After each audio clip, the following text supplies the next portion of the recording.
Bom dia, irmãos da PIBEG. Bom dia você também, querido ouvinte telespectador que não é membro de nenhuma igreja evangélica ou confissão religiosa.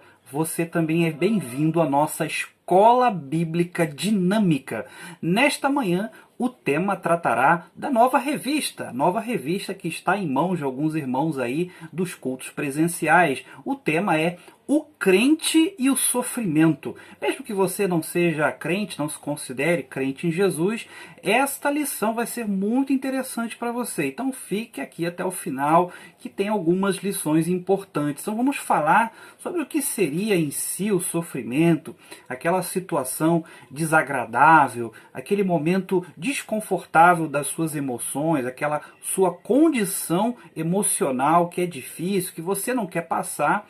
E esse tema é um tema que os crentes têm certa dificuldade, porque existe uma pequena mensagem subjetiva de que o crente não deveria passar pelo sofrimento, porque é filho de Deus, porque é servo de Deus, mas a Bíblia não diz nada disso. E achar que o crente em Jesus não sofre é antibíblico, porque até Jesus sofreu. A Bíblia diz: aquele que nem a seu próprio filho poupou.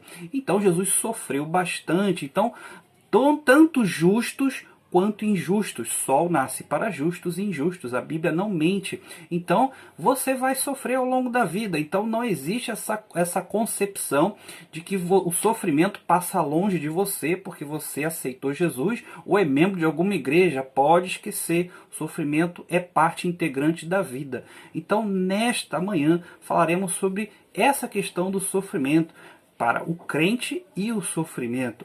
Mas não é uma lição para baixo, né? Não, espero que não imagine uma lição triste. Muito pelo contrário, uma lição para entender um pouco o sofrimento.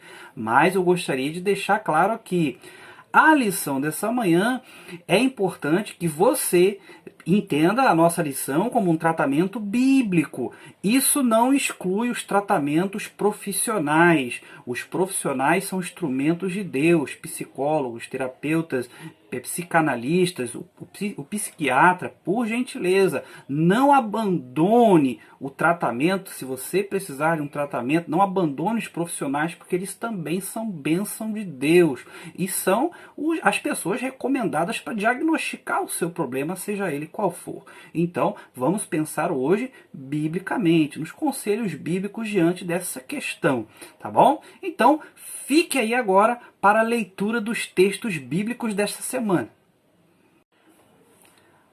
Façamos então, irmãos, a leitura dos textos bíblicos previstos para essa semana, de acordo com a nova tradução na linguagem de hoje, de acordo com o tema da mensagem desta semana. Então, o primeiro texto é o Salmo 121. Olho para os montes e pergunto: de onde virá o meu socorro? O meu socorro vem do Senhor, Deus que fez os céus e a terra. Ele, o seu protetor, está sempre alerta e não deixará que você caia. O protetor do povo de Israel nunca dorme, nem cochila. O Senhor guardará você, ele está sempre ao seu lado, para protegê-lo. O sol não lhe fará mal de dia, nem a lua de noite. O Senhor guardará você de todo perigo, e lhe protegerá a sua vida. Ele o guardará quando você for e quando voltar agora e sempre, de acordo com o Salmo 121. Assim, o amor em nós é totalmente verdadeiro, para que tenhamos coragem no dia do juízo, porque a nossa vida neste mundo é como a vida de Cristo. No amor não há medo. O amor, que é totalmente verdadeiro, afasta o medo.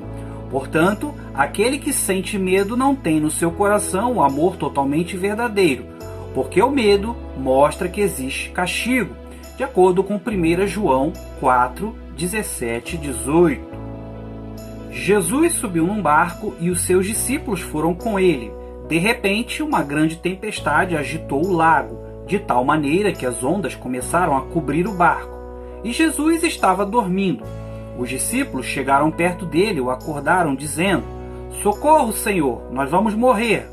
Por que é que vocês são assim tão medrosos? Respondeu Jesus. Como é pequena a fé que vocês têm.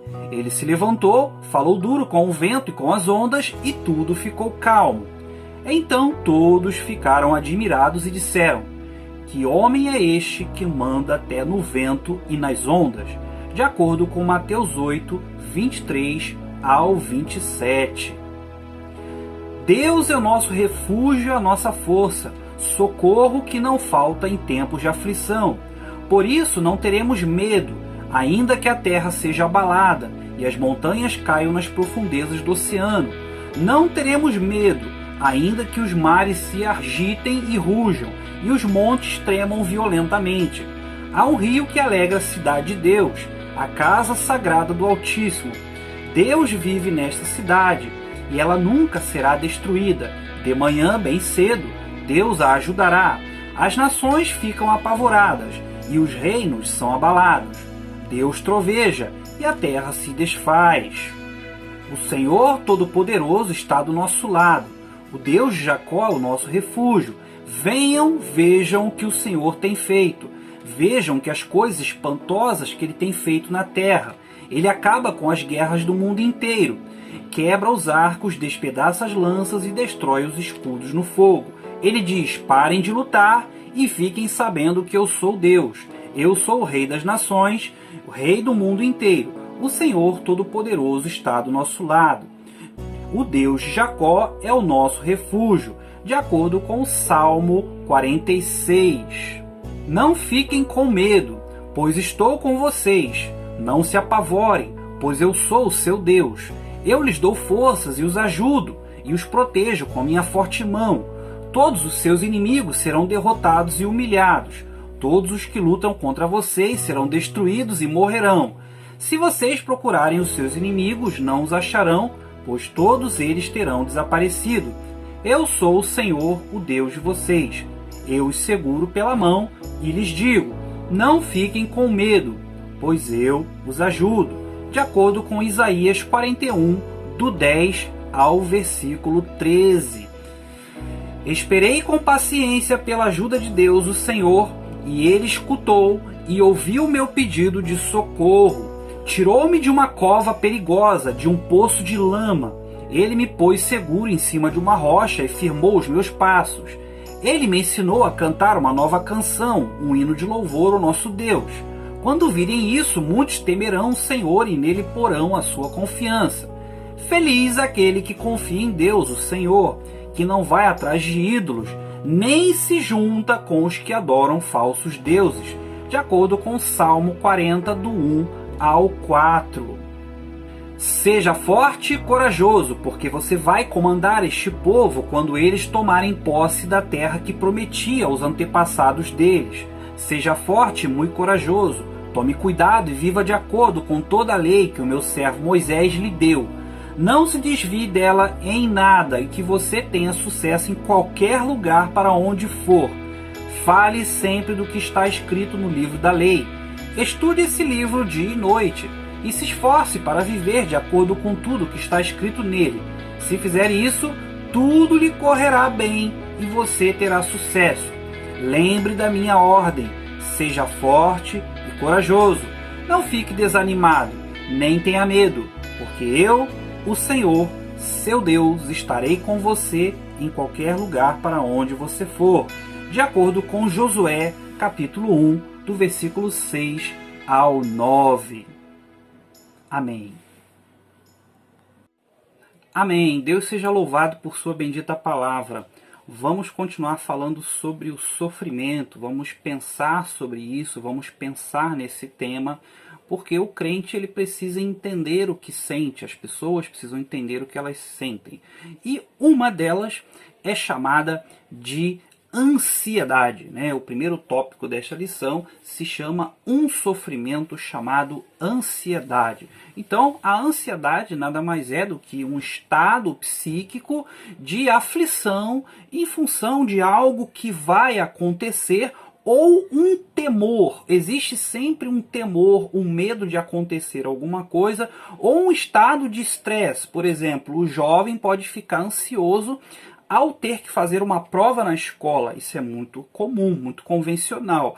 Então você tem alguns episódios de ansiedade naturais na vida.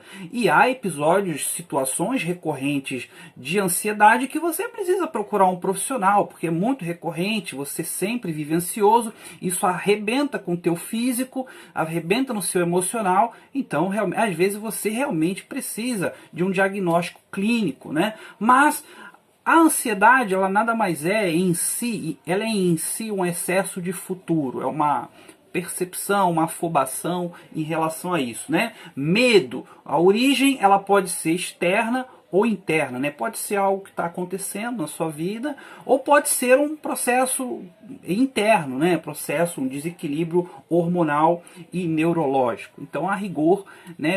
Para quê? Por que a gente pensa nessa questão de ansiedade? Porque estamos em tempos ansiosos, onde as pessoas estão muito ansiosas em fazer as coisas ao mesmo tempo. Os jovens querem resultados para suas vidas profissionais para ontem, então as pessoas não aguentam esperar pelas coisas da vida. Ninguém quer ficar preso numa fila de banco, porque foi-se o tempo em que as pessoas procuravam esperar, construíam mais algumas coisas. A paciência é algo que está caindo em desuso, né? Então, a ansiedade ela pode criar problemas mais sérios, como a psicose, né? Então, é importante parar para pensar que a ansiedade, ela tem servos do Senhor que passavam com certeza por momentos de ansiedade, momentos de aflição, que estavam sofrendo ali, e às vezes alguns momentos de ansiedade que você vive, querido irmão, querido ouvinte, não tem justificativa. Às vezes são coisas nossas, são preocupações que a gente tem que não aconteceram, situações que nem irão acontecer, mas fazem parte às vezes da nossa vida e são comportamentos que a gente acaba adotando. Às vezes não é algo bom, não é bom para você, não te faz bem. Em segundo lugar, vamos falar sobre um problema chamado, um sofrimento chamado depressão. Então, mais uma vez eu digo, você não pode se autodiagnosticar, você não pode, só porque está triste, dizer que está deprimido. A depressão é uma questão que precisa ser avaliada por um profissional, mas a depressão existe. Há servos do Senhor na Bíblia, como Jonas, por exemplo, que tiveram um episódio de depressão, e depressão grave, que ele chega e diz, depois daquele episódio da boboreira, melhor me fora morrer do que viver. Ele estava deprimido. Então a condição de depressão ela não é uma tristeza convencional, entenda isso. Quando acontece alguma situação, uma situação triste, é natural. Ficar triste é natural. O sofrimento, a pancada que a vida te dá é natural. Agora, o prolongamento da sua tristeza talvez possa ser visto assim como uma depressão, dependendo do que o profissional disser para você, querido irmão, querido ouvinte. Então, ela pode ser temporária ou ela é doentia, né? Então, você precisa identificar isso, porque a depressão às vezes ela traz problemas mais severos, como afetar o sono e o seu apetite. Então, às vezes, você não tá longe desses sintomas, mas você está achando que tem depressão porque está triste. Não, você está passando por um momento difícil na sua vida, mas não necessariamente está em depressão. Então, vamos pensar objetivamente. E há problemas clínicos, né, que Jesus ele cura, viu? Jesus cura problemas clínicos, né? Ou, por exemplo, o cego Bartimeu, como no texto, né, de Marcos 10, do 46 ao 52, ele cura o cego, né? Ele cura o cego. Então ele tem, sim, Jesus tem poder sobre problemas clínicos, problemas de nascença. Ele curou um cego de nascença também. Jesus tem esse poder, o que não significa que você vá ignorar as pessoas que trabalham com isso, né? Então vamos pensar sobre essa questão, que a depressão é um problema mundial, né? De acordo com pesquisas, pelo menos 350 milhões de pessoas no mundo sofrem de depressão. Milhões. Então você conta todo mundo, você percebe o quanto há pessoas triste, a depressão ela traz para você um desgosto pela vida. Não é uma tristeza temporária quando morre a vovó ou morre um parente, não é uma tristeza que você vai passar um tempo com ela. É algo que afeta a sua vida, a sua condição de levantar para trabalhar, e é importante que você saiba identificar isso. Biblicamente, né, Jesus ficou muito triste. Jesus chegou a dizer para os discípulos: a minha alma está cheia de tristeza até a morte. Olha só que coisa forte, é muito forte. Jesus estava dizendo isso. É claro que nós não podemos dizer que Jesus estava em depressão, mas ele estava em alto grau de insatisfação com a vida, tristeza, né? Então, a vida ela tem dessas coisas. Em terceiro lugar, vamos trabalhar uma questão, um grande problema. Vamos pensar na depressão, na tristeza como um problema. Então para de dizer que aquele seu amigo que está mal, está vivendo, está passando por um capricho da vida. Ah, é um capricho, isso é uma frescura, é uma bobagem, né? Não, não diga isso. Porque a pessoa que está passando por esse problema, com uma depressão, ela não consegue sair daquela condição de maneira convencional. Não é um estalar de dedos, tô assim, tô em depressão e saio da depressão. É só tomar uma atitude. Negativo. A pessoa não consegue levantar da cama, ela não consegue se sentir melhor, ela não consegue fazer as coisas. Então não é um capricho, é um problema severo, que às vezes o povo de Deus tem uma mania feia. Isso é falta de Deus, isso é falta de Jesus. Não, problema clínico. Depressão é um problema sério, é um problema que precisa de ajuda. Então, por gentileza, tenha mais carinho por aquelas pessoas que estão sofrendo, aquelas pessoas que estão com esse problema, e não diga a elas que é só um problema espiritual, que elas estão longe de Deus, porque às vezes não é necessariamente um problema espiritual, e boa parte das vezes é uma questão que precisa de um profissional ajudando. Então, por favor, não diga que é só espiritual. Então, vamos refletir para concluir em dois conselhos importantes, né? Um dos conselhos é observe. Observe as pessoas que estão à sua volta. Observe que de repente as pessoas estão perto de você, estão passando por um problema de sofrimento grave, silencioso, e você não presta atenção. Então observa com mais calma o comportamento das pessoas, tenha mais empatia pelas pessoas e menos julgamento por elas. Em segundo lugar, ouça as pessoas. Você não pode fazer pré-julgamento sobre sentimentos das pessoas. Você tem que ouvir o que elas têm a dizer. Tem que haver uma escuta ativa. E há pessoas que estão dentro da tua casa, que estão em depressão, e você não sabe. Porque você não as escuta. Você não está atento aos sentimentos dela. Você está atento a julgá-la. Você está atento a fazer com que ela ouça o que você tem a dizer, fazer sua vontade prevalecer. Ou às vezes, mesmo no contexto de igreja, no contexto social, você gosta de julgar as pessoas pelo comportamento ou depressivo, ou comportamento melancólico delas, mas não procura ouvir o que a pessoa está passando. Então isso é um conselho muito válido para a comunidade evangélica, o povo de Deus. Então vamos pensar na palavra do Senhor. 1 Pedro 5, versículos 6 e 7. Vamos pensar nesses textos. Humilhem-se diante de Deus. Humilhe-se diante de Deus, querido.